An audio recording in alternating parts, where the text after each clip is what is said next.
All right, here we go, another live stream. Yes, I'm looking forward to this one. Percussion is a really fun section to work with. I've got the music up here that we've been working on for the last couple of streams. I've got the lesson plan. As usual, all of those notes will be available after the stream. I'm going to download it as a PDF, upload it to my drive, and then just add the link in the description below for anyone who wants to come back and study later. So we'll open up with some comments, but first let's listen to what it is exactly we've been working on.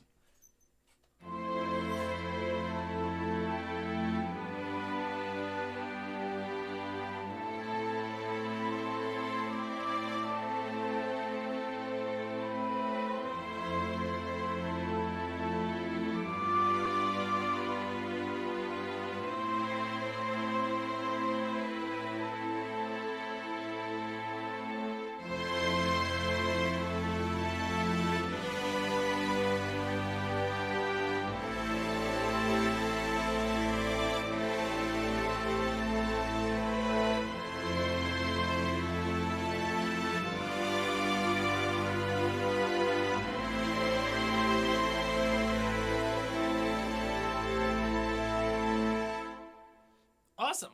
All right, so this is the piece. We've added a little bit of woodwinds that are in the blue.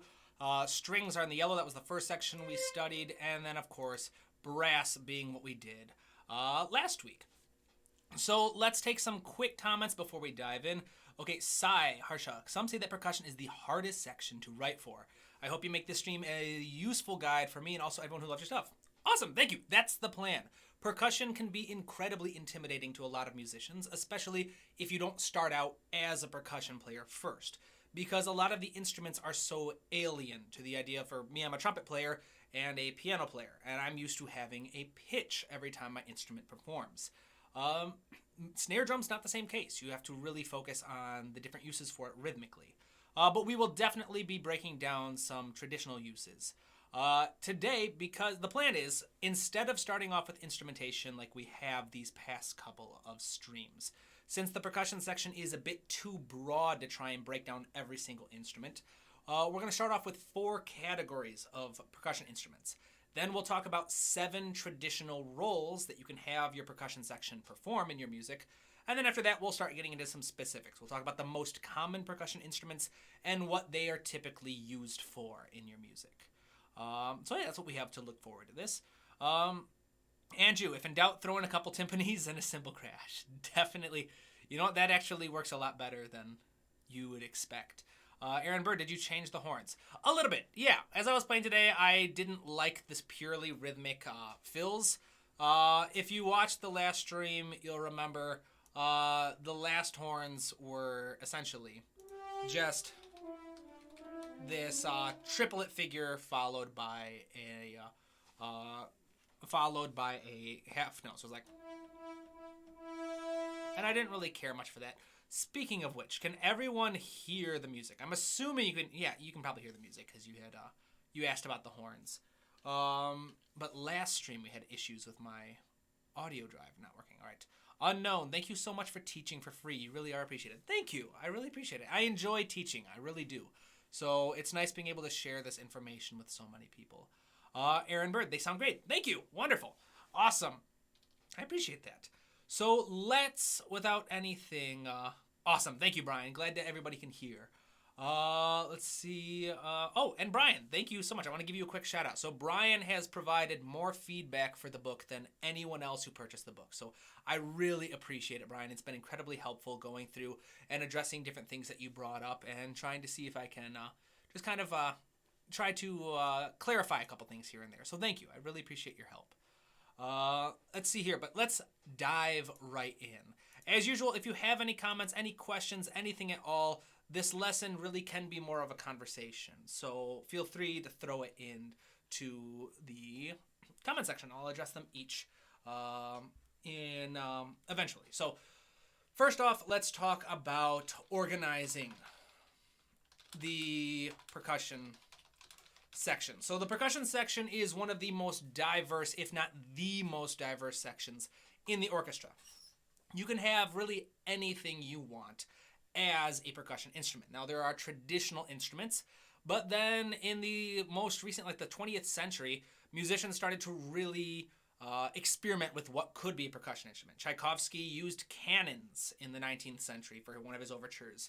A lot of the more avant-garde composers of the 20th century started using needle scratches, lion roars, really any kind of sound that you want to kind of supplement the orchestra. So as an issue that comes up, there is such a wide selection of instruments. How do you actually kind of teach the use for these instruments?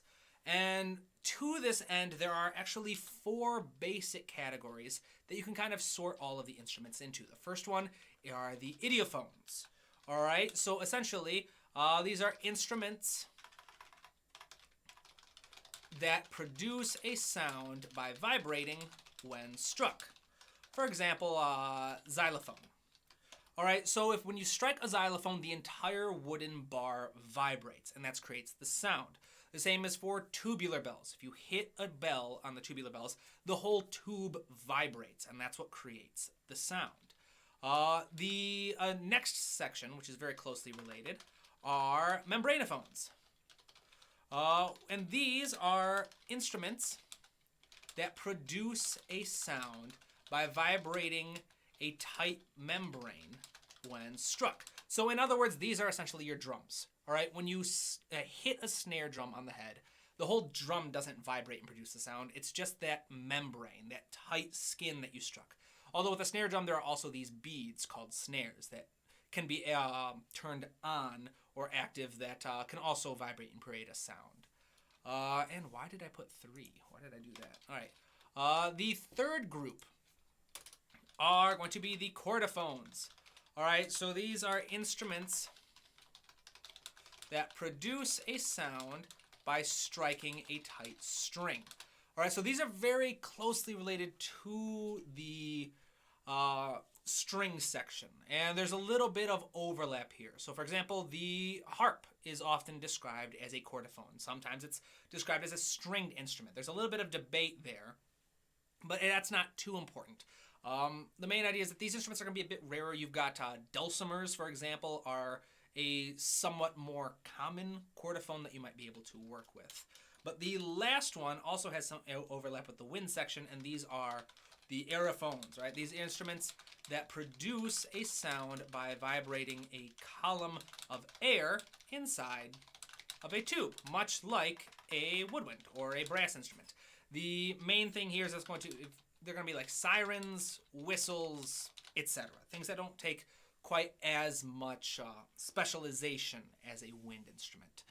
So as we go through our lessons today, and I discuss different types of instruments being used for different roles, it'll be important to remember that these are the 4 categories I'm referred to. So idiophones, you strike them, the whole instrument vibrates, and that's what makes the sound. Xylophone, glockenspiel, tubular bells, etc. Membranophones are drums. All right, you strike a tight skin, the skin vibrates, and that's what makes the sound. Chordophones are a bit more rare. You strike or pluck a string, and that's what makes the sound. And aerophones are, again, like the chordophones, a little bit rarer. They produce sound by vibrating air within a tube. These are things like sirens, whistles, etc. There are arguments saying that the string section is a bunch of chordophones when they play pizzicato. There are arguments that could be made that the woodwinds are all aerophones. Really, depending on who you ask, the general rule of thumb is if it's in the percussion section, it's not a woodwind. If it's the percussion section and you blow into it, it's an aerophone. If it's in the percussion section and you strike the string, it's a chordophone, essentially. So with this information in mind, let's zoom out a little bit and actually talk about the traditional roles for the percussion section. Traditional roles for percussion instruments. All right, so this is where things tend to get a little tricky for people. If you're not a percussion player, like me, I'm not a percussion player, it can be a very alien concept of trying to figure out what do I actually do with these instruments? How do I use a snare drum? When do I use a tubular bell? Things like that. And that can be very overwhelming at time. I think it was Sai at the top of the comment section said that The percussion section is very frequently viewed as one of the most difficult and kind of mysterious sections to write for, and many people view it as kind of like an afterthought, which is it's a shame because it's such an incredibly beautiful and diverse section. However, if you spend any time studying the scores of past composers through the classical, romantic, and more modern impressionistic jazz cinematic kind of periods, you'll find that the percussion instruments tend to really have 7 kind of traditional roles that you can rely on. And for a long time, this is the approach I used. As you get more used to percussion instruments and more experienced, things start to come a little more intuitively to you. But when you're struggling and just starting out, keeping in mind these 7 roles can really help. This first one is doubling for color. All right, so the percussion section has the widest selection of timbres available. The snare drum sounds very different from a xylophone, which sounds very different from a celeste, which sounds very different from a timpani. These instruments are so dramatically wide that you have such a wonderful selection of new and unique sounds that you can use and add to your selection. So you can double the melody, harmony, counter melody, etc.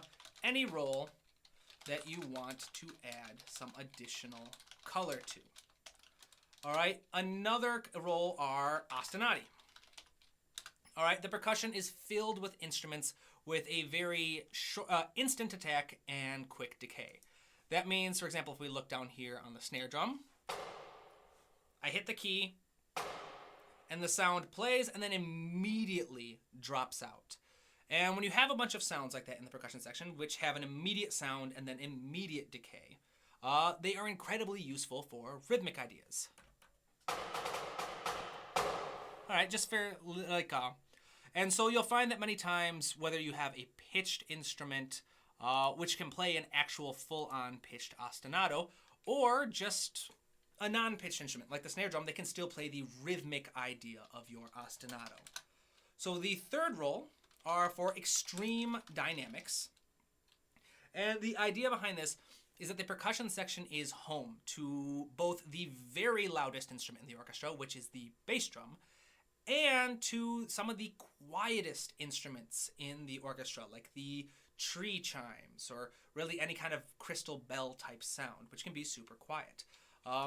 And so when you're orchestrating, you have access to these extreme ends of the dynamic range. So as a general rule of thumb, extremely loud sounds add tension, energy, and size. Extremely quiet sounds add atmosphere and texture. And so these are just kind of different options you have available to you. The fourth role are going to be solo statements. And this is something that people tend to overlook quite a bit. The percussion instruments are instruments. And just like any other instrument, any stringed instrument, any woodwind, any brass instrument, percussion instruments can also be used for solo statements. The marimba is a fantastic choice. One example is the celeste. The celeste is a percussion instrument that's featured in the Harry Potter score. In the very main theme from Philosopher's Stone, or Sorcerer's Stone, or however you want to call it, you hear that very crystalline bell-like sound of a celeste being featured very prominently. So in the percussion section, you have typically pitched idiophones are going to be your most common. Remember, idiophones are instruments that create sound by vibrating across their entire body. So whether it's a xylophone, glockenspiel, vibraphone, tubular bells, really any of those pitched melodic instruments, they can all perform solos. But even then, there are many kind of action cues that use just the percussion section and use those big, massive drums to create this kind of solo rhythmic identity before any melodic instruments come in. So that's something to take advantage of that many people overlook. The next one is harmonic support. All right, and then again, this is typically pitched idiophones, like the xylophone, glockenspiel, the marimba is one of my personal favorites. All these instruments that have a quick decay, but are still pitched and provide harmonic roles. They're typically, most frequently, as arpeggios or harmonic ostinati. These ideas that providing a rhythmic and harmonic element to your music. Now we only have 2 more rolls to go through before we start doing some examples. Harmonic support, so we have doubling for color, ostinato, extreme dynamic, solo, and then we've got builds and climaxes, which essentially here, swells can contribute to crescendos or decrescendos. So that's kind of a swell is something we will be definitely, how do I spell this? Contribute to crescendos, and hits can contribute to important beats. All right, so a swell as a percussion instrument is typically when, say, the bass drum is rolling. In fact, we can probably do this. Let's pull up an example. The bass drum, let's see, do we have a swell? Yep, F1. There we go. So we have a nice long swell going on here. And we have it where it starts very quiet, builds up, builds up, builds up, builds up, and then arrives at its moment. You can do the opposite where you start very low and then get very quiet gradually to kind of reduce energy. But this is a very common technique. You can use it on the bass drum, the timpani, snare drum, really any percussion instrument that you would need to. General idea is that swells help transition energy, whereas a massive hit or a crash helps mark an arrival point. So one of the most common strategies is right before you reach your big climactic moment, you start a swell on the bass drum and the suspended cymbal, lead into your big climax, and on beat 1 of your huge moment, you crash the cymbals. And we'll probably do something very similar to that in just a moment. But the last one is highlighting accents. A percussion hit can be used to bring more attention to important beats/moments. All right, so this is the idea that if you want to highlight particular moments that are important to an ostinato, for example, maybe you've got the strings just blitzing away at a furious 16th note ostinato, but beats number 1 and 3 are particularly important to you. You can have any percussion instruments. Say you've got the xylophones kind of doubling the strings, just doubling those notes on beats 1 and beats 3 to help bring a little more attention to them by highlighting those moments, by adding a little accent to it. So these are the 7 traditional rolls. Now, one strategy you can use to apply these, strategy for application, is you can finish the arrangement or at least get to a part where you want to add percussion and listen to your music focusing on one traditional roll at a time. So this is the kind of thing where if I'm focusing on doubling for color, I could look at my music, I could hit play, listen to the beginning, listen as it goes, and just take little notes. Maybe here at measure 5, I decide, or better yet, since this is visual, measure 12 comes around, I see this little part in the horns, and I say, I want to kind of double that. I want to give, maybe the Tubular Bells would be really cool to double the whole thing. Or maybe I'm listening to it and I'm going for just kind of highlighting accents, one roll at a time. And I come through here and I think, you know what, it'd be really cool to just highlight this note and this note with the Tubular Bells. So I add the Tubular Bells, I have them play that E, and then when it comes to the A, I have it play the A. And I actually like that idea. We might do that in just a minute. And so that's just it. Take notes on where each strategy can be applied and how. So that is a ton of information that we just went through, all theoretical stuff. Let's start to actually apply it. So I've got some of the most common percussion instruments already loaded up. All right, so we've got the bass drum. Its most common rolls are builds and climaxes, essentially. to help lead into it, to highlight important moments, and to kind of arrive at certain beats. Let's actually give a quick listen. I think for the bass drum right now, in fact, you know what? Let's take these notes right here. If anyone has any questions, throw them in the comments. I'm more than happy to address them. But let's see here. So bass drum, common uses are to accent important beats and contribute to builds / climaxes.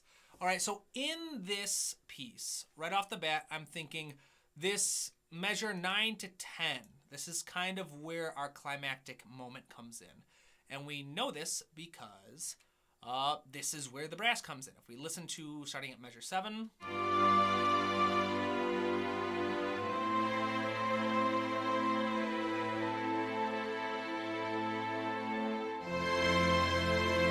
so measure 10 is right where our climax arrives. Knowing that the bass drum has two common uses, accenting important beats and contributing to builds and climaxes, I feel like I want to add something here to help transition a bit. I usually like to do a 2-measure transition. Let's look at our instrument here. I don't like using the pre-made swells. If I have more time to work on it and kind of like get exactly what I want, I'll go with the pre-made swell. But for first, I'll start with just a roll.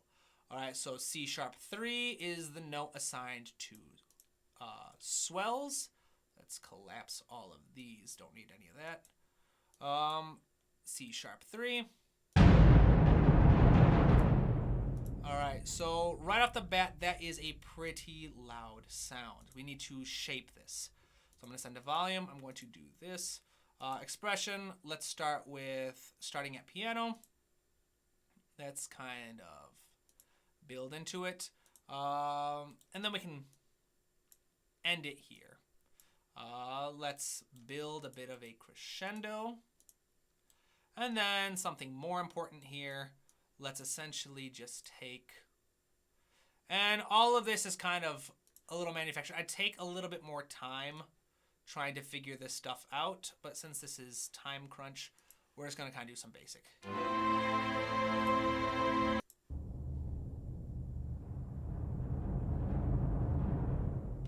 All right, so that's a little bit, I want it a little bit stronger. Let's try and increase these crescendo.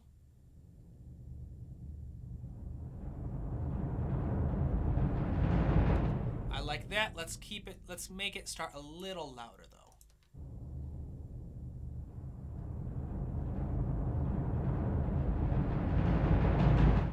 I like it. I think that's it. Let's trim this and let's make a, let's see, a C2 is where we have a hit. So let's just add down to C2. We have a hit and an arrival. So what we have now is we have the bass drum playing both of its traditional roles, contributing to builds and climaxes. So the swell helps build into our climax and accenting important beats and also arriving at climaxes. So beat 1 of measure 10 is when our climax begins. So on the bass drum, we have this very simple idea of building with a swell and then arriving with a bit of a hit. Something very subtle. All right, so now, let's see, I think I saw a comment. Thanks for sharing. Oh, wonderful. Glad to help, Nestor. All right, let's see here. I hope I didn't just butcher the pronunciation of your name, but thanks. I appreciate it. So that's the, I think we could probably, you know, let's listen to this.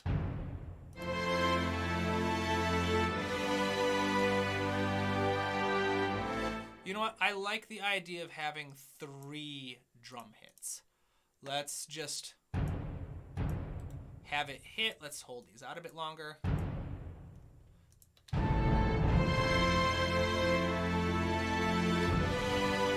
a very subtle kind of sound.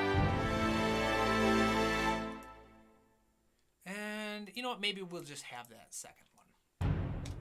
But I'm not going to go too far because this is a lesson, not an actual orchestration session, so it's all about kind of moving forward and making sure I give examples for everybody to work with.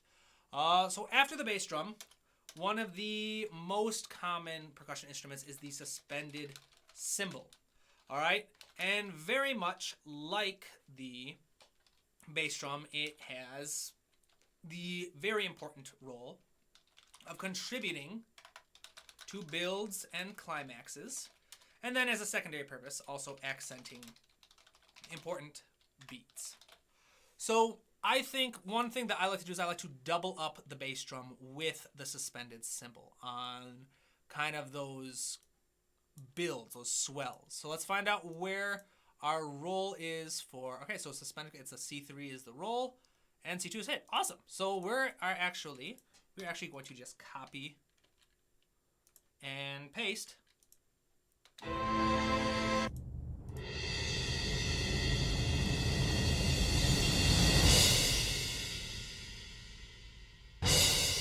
right, it's a little loud for my liking. The swell's much better now.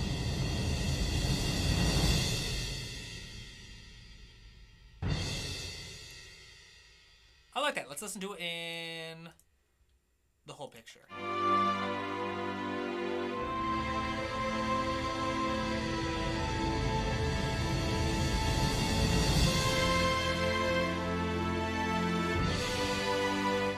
It's a little harsh. I don't like the idea of the cymbal coming in right away. What if we had the bass drum come in first, and then the suspended cymbal kind of comes in after?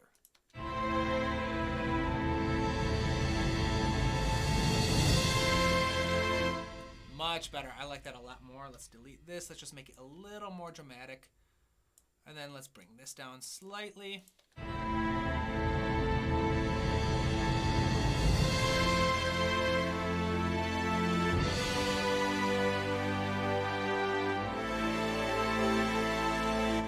I like that. All right.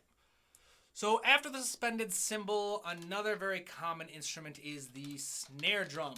Now the snare drum, not snare drum, has a few more additional roles that it likes to perform. Now, remember, if you're just getting here now, there are 7 traditional roles for percussion instruments, and any of these instruments can play any of these roles that you would like.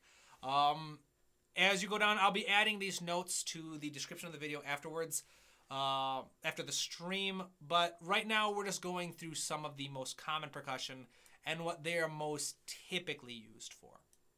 So the snare drum tends to, just like the suspended cymbals and bass drums, helps to contribute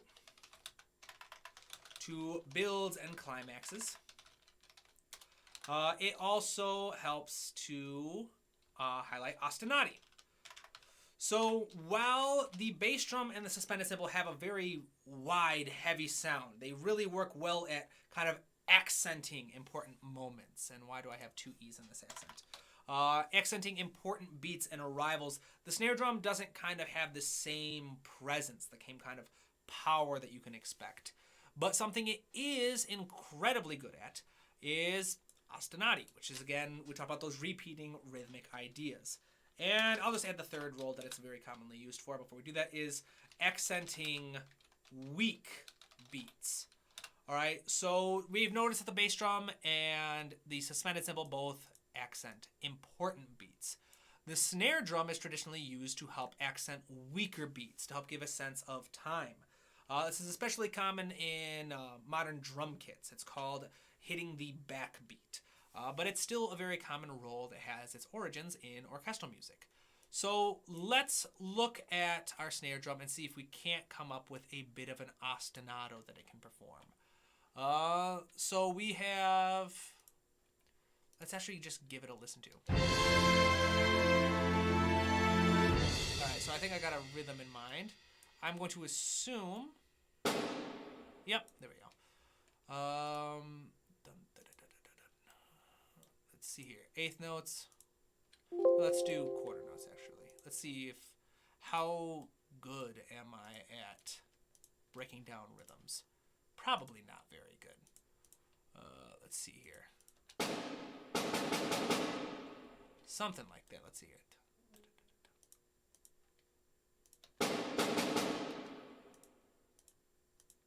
Let's try this. All right, so I like that idea. And it's this rhythmic idea. Let's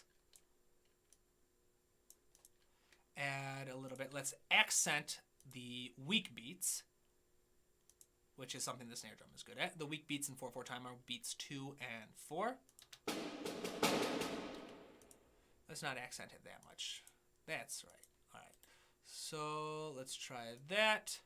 Let's copy and paste. Let's copy and paste.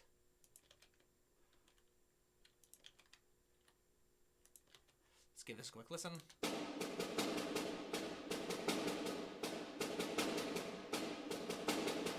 All right, so it's a very simple idea, nothing crazy. Like I said, I'd ideally like to spend a little more time on this, developing it. But for the most part, we just need stuff that works. I'm going to shorten all of these just a little bit. I'm going to add a bit more variability. And then shuffle them a bit. All right, and then something cool you can do in Spitfire is you can take every other note and you can essentially, this is going to get annoying, sorry. You can have the sample alternate which hands are being used to hit the drum, just like an actual drummer might do. Let's see here. It's getting a little annoying. Now would be a great time while I'm occupied with this for anyone who has any questions, any ideas, any theories, concerns, anything. You can go ahead and throw them in the comments after this. I'll take a look and I'll see if I can answer your questions or respond to your ideas. Let's see here, highlight. If anyone knows of a shortcut for this, I would really appreciate it. Let's see here, and let's do beats. Let's do here. Let's just listen to it real quick. You know what? Let's do a couple flams.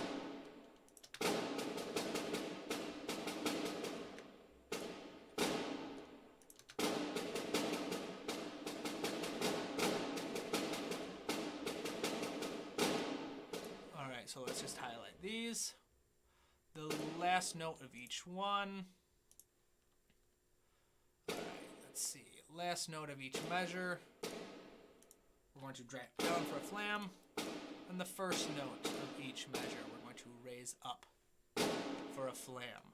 And then we're going to lower all of this to make it much quieter, much more subtle.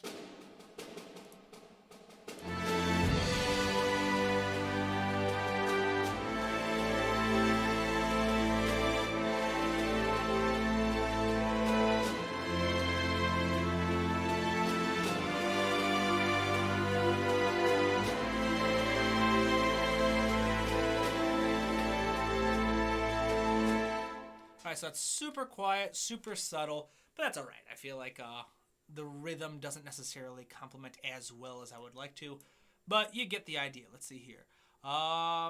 Kenny, I'm new here. What VST are you using? Oh, awesome. Welcome to the stream, Kenny. I am using almost exclusively Spitfire. So for the strings, I'm using Spitfire Studio Strings Professional.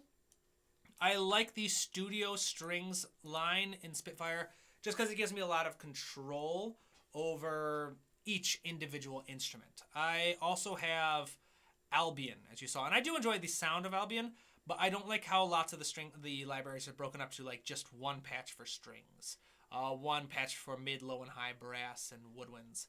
I prefer things that let me get very deep into violin 1, for example, and violas and the number of violas and everything. I'm sure there are some other libraries out there that I would enjoy, but I don't have the money to purchase a lot of them. So this is what I use almost exclusively. It's just this one collection of libraries. It's going to be Spitfire Studio, strings, woodwinds, and brass. But if anyone else has some libraries that they really enjoy, let me know. I'm always interested in seeing what's out there. Then for the percussion, I just use Spitfire Percussion by, I can't see whose name that is, unfortunately. Yeah. So, yeah, those are the libraries I'm using.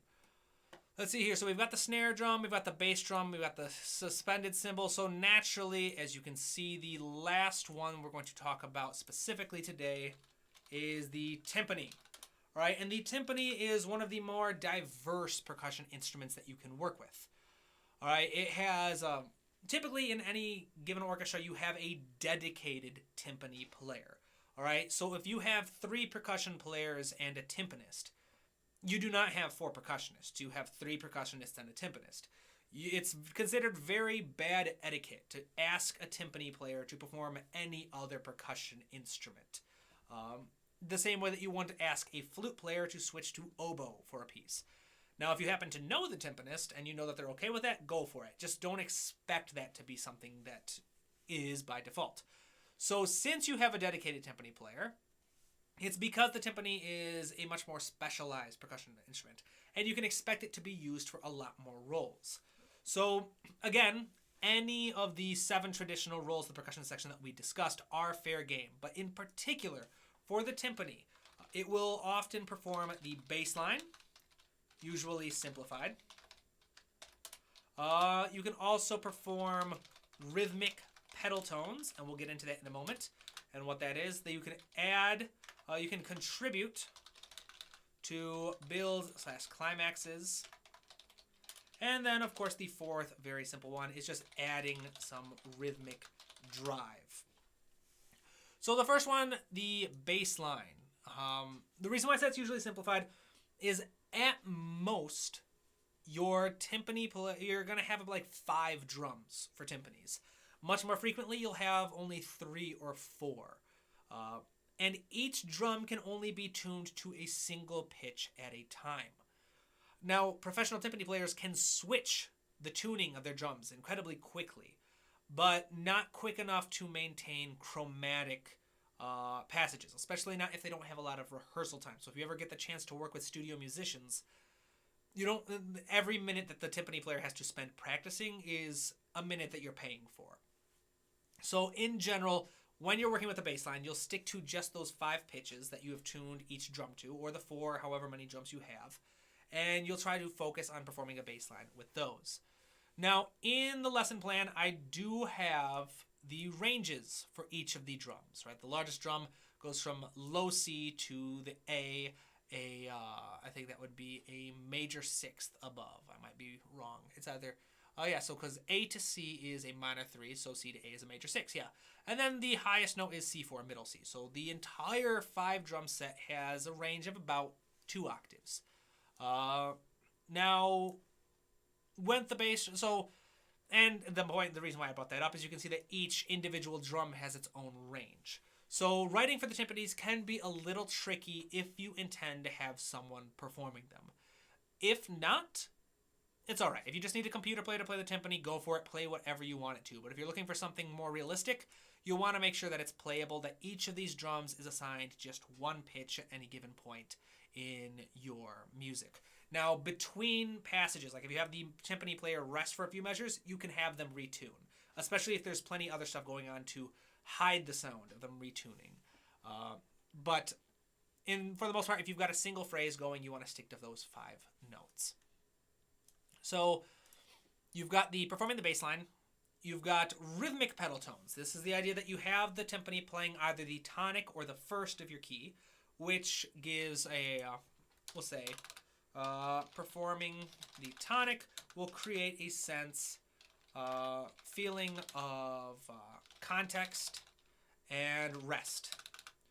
All right, and then performing the dominant, which is the 5th of your key, creates a sense of tension and energy. Then contributes to built-in climax is the same exact thing we've seen on the bass drum and suspended cymbal. And then adding rhythmic drive, very similar to the snare drum. The timpani is much more agile than, say, a bass drum is. The timpani is a fantastic choice for playing any quick, fast, rhythmic ideas. So now let's use this information and just kind of build some stuff. The first thing I want to think is the bass line. Sounds like a simple enough idea. Now, since I'm not worried about making this performable for a real person, I'm not going to bother checking to see if it's actually performable, unless someone would like me to do that. If so, speak now or forever hold your peace. I'm just going to highlight, copy, and paste. Let's listen to this. What's going on? Why am I not hearing the timpani play? All right, can everybody hear me? I didn't cut out, did I? What's going on? Ah, I know what's going on. All right, I feel kind of stupid. It's just out of range. There we go, for the VST. All right, good.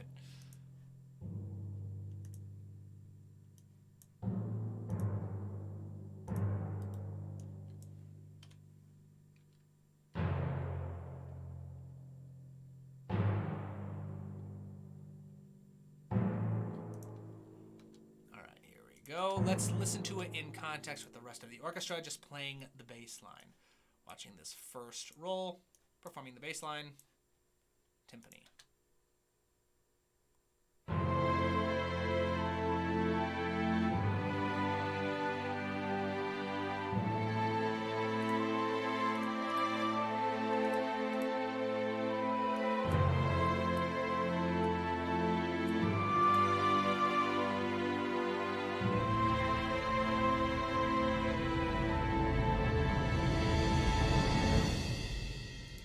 Like that, maybe we'll have the timpani perform a crescendo as well. Actually, I kind of like that idea.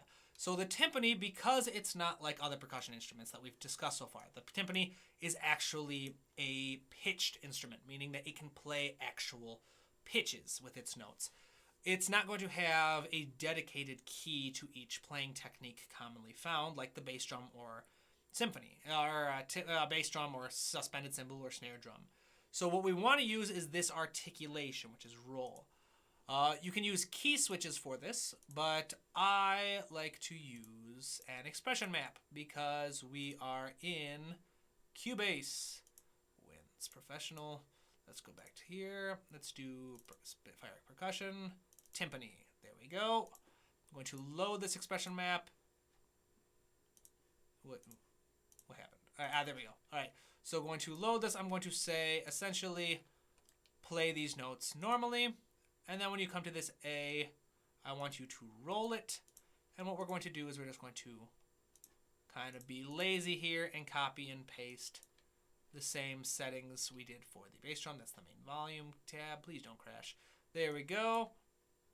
I want to just take this modulation information, open up the MIDI,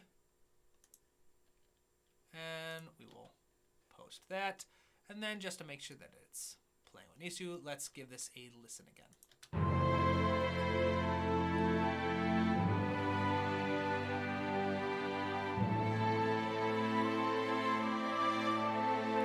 Let's cut that out like having two articulations.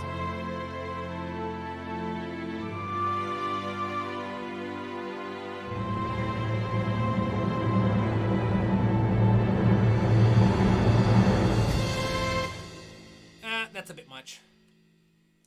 I feel like the three instruments rolling is a bit much.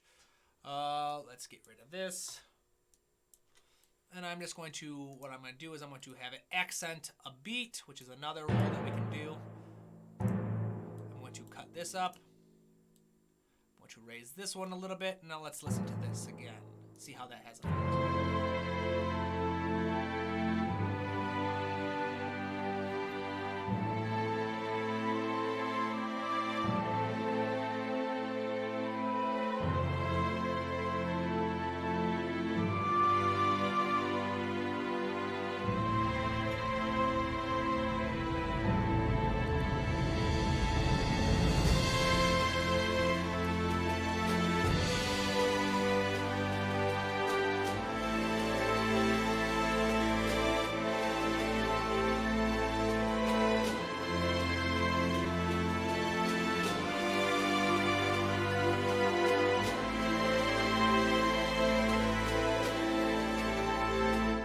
So we've got something on there. I'm just trying to think of what else I'd like the timpani to do.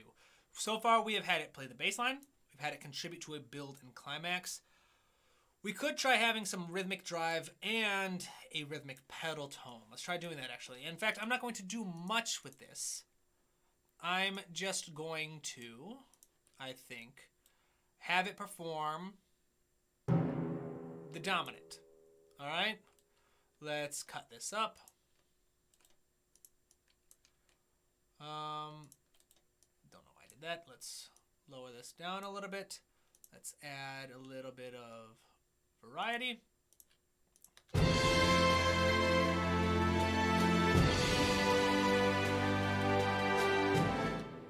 And you know what? I think we could add a little bit more drive. Let's try adding a shorter note at the end of the measure. I think we can do something a bit more. Let's try an eighth note. And let's mute the timpani real quick.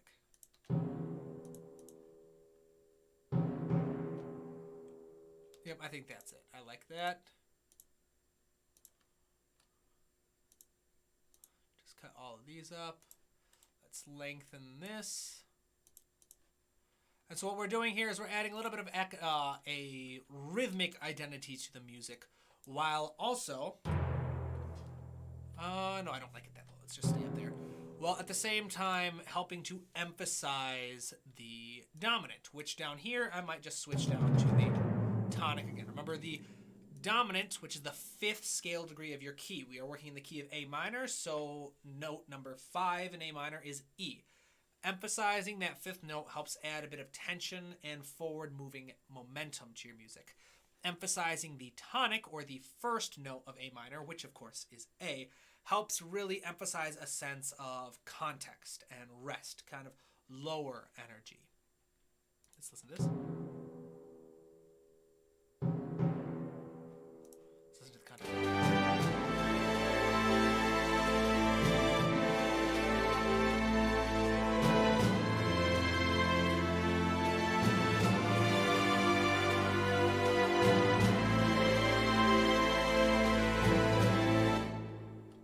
Go. Now, I feel like changing it.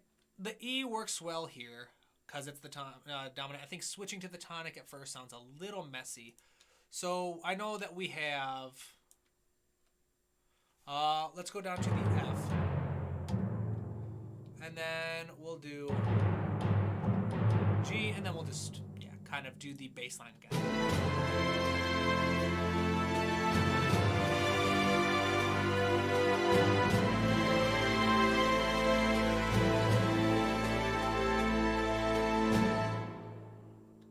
I like that, right? So now we have used the timpani for all 4 of its traditional uses.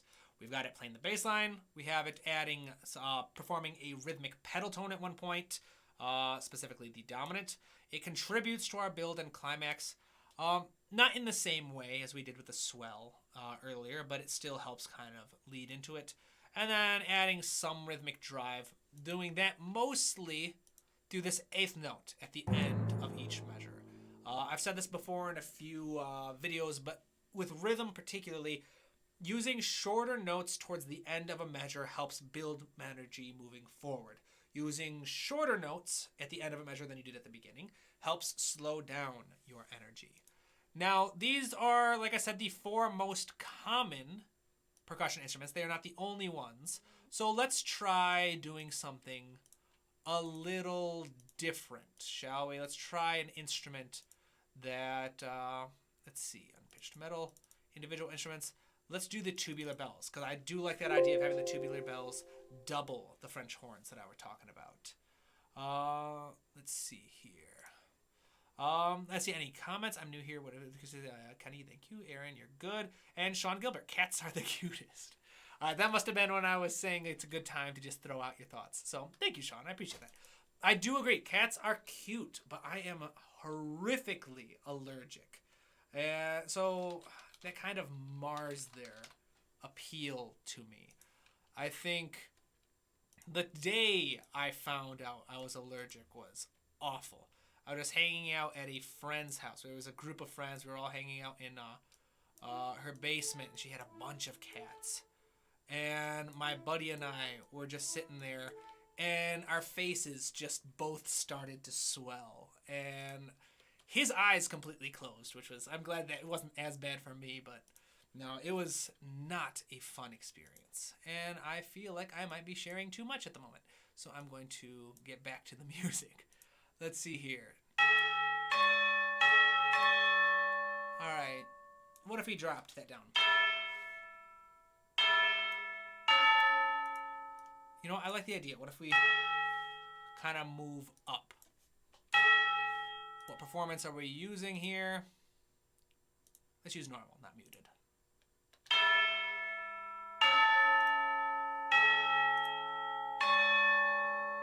No, muted. Let's mute them. Normal sounds fun, having that long decay time, but that's going to get a little muddy with everything else that keeps moving. Let's lower the velocity so they're a bit softer hits. Let's mute it with the French horns. See here how that sounds?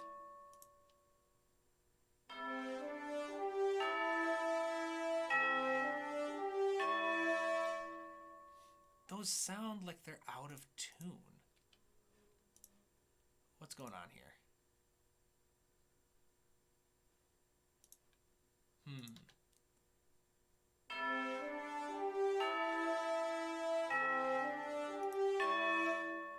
Why are these out of tune so badly? I don't know. It's unfortunate. I'd have to spend some time figuring that out. Unfortunately, if they just aren't in tune, I'm not going to use them at the moment, and so we just won't use the Tubular Bells for that strategy. Let's listen to the whole thing put together one more time. And then while we do this, feel free to throw any comments in the comment section. I'll answer all your questions. We'll summarize the 7 uses for the percussion section after this, and then we'll call it a day. All right? Let's listen.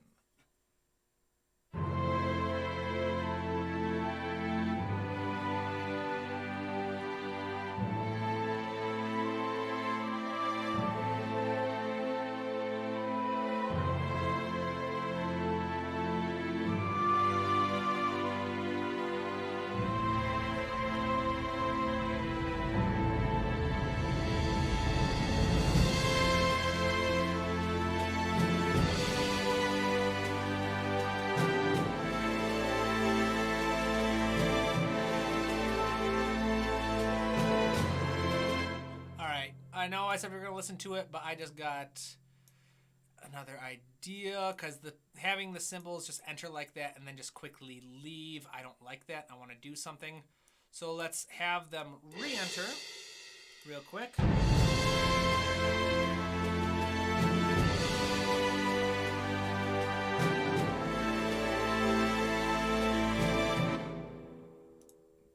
Do that. And then, let's see here. So it was 1, 2, 3, 4. Let's add this here. A quick swell. And then we'll build back into it. And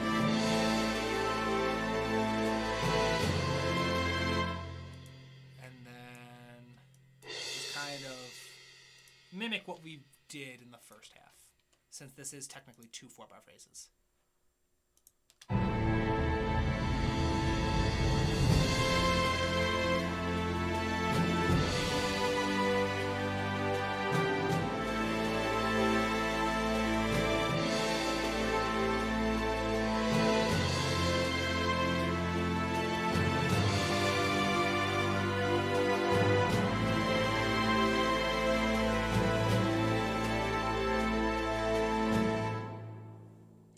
Go. All right, awesome.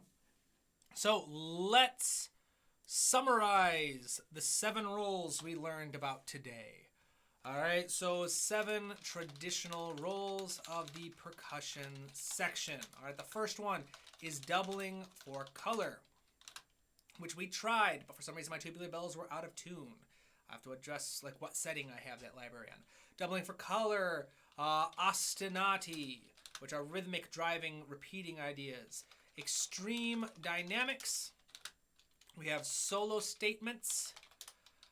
We have highlighting accents. We have builds and climaxes. And then the last and seventh roll are harmonic support. And I remembered all that off the top of my head using the simple, I don't know, it's like an anagram or something. I don't know what you call them, but does HBH.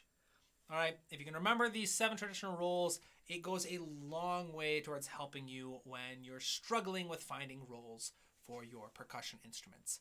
And when in doubt, like I said, the most common ones are bass drum, timpani, snare drum. That's going to bother me if I don't capitalize it. Snare drum and suspended cymbal. If you have no idea what you're doing with the percussion section, just make sure that you've added these 4 instruments and it will sound perfectly fine. All right, let's see here. So got some more comments. Let's see. Love it anyway to revisit old pieces, introduce some percussion. Awesome. Yes, definitely. Sean Kilby, tubular. All right. All right, yeah, Sean, you're making me laugh with your comments. Mike Oldfield is in the house. Where is the orchestra composed entirely of professional triangle percussionists? You're making me laugh, Sean. I appreciate it. So I think that's it. We are going to listen to this one more time, as usual, just to give a chance for anyone who has any questions they haven't asked so far. Throw them in the comments. If there are no more questions, we're going to just call it a day and end it a little bit early today. But here we go.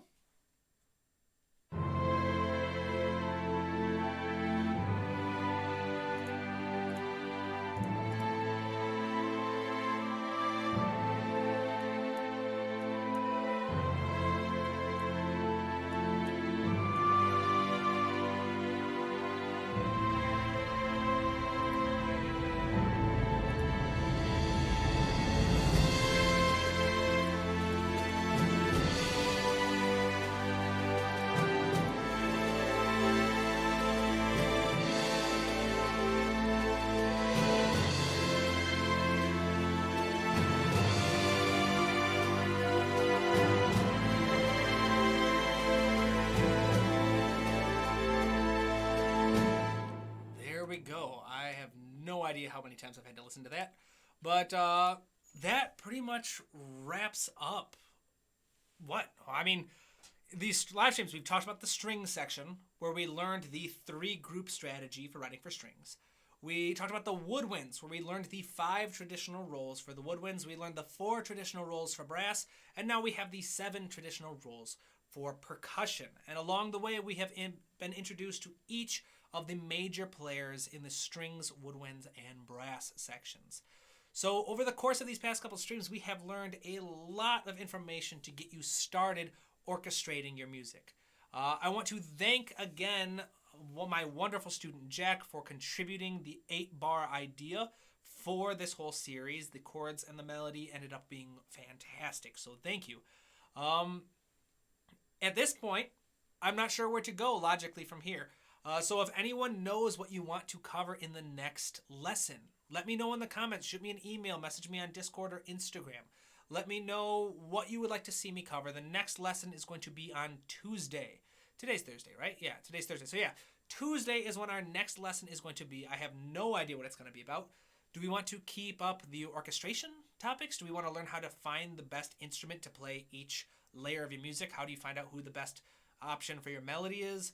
Do we want to learn more about like orchestration fundamentals for like the 3 pillars of great instrumentation, how to find balance, separation, and focus, all that kind of stuff? Or do we want to do something completely different? Do people want to learn more about harmony, maybe more about functional harmony or some non-functional types of harmony? Maybe melody writing, if anyone wants to learn about melody writing. Really, anything you'd like to see covered, let me know. I have no idea what I'm going to do on Tuesday, but it'll be fun. Let's see. In terms of mixing, do you usually mix percussion first or last? Or, with mixing, I kind of have a weird approach to mixing because I'm not a mixing engineer. Mixing is not my specialty. More recently, I've been finding I've got a nice VST for Finale called Note Performer that makes it sound a lot more realistic.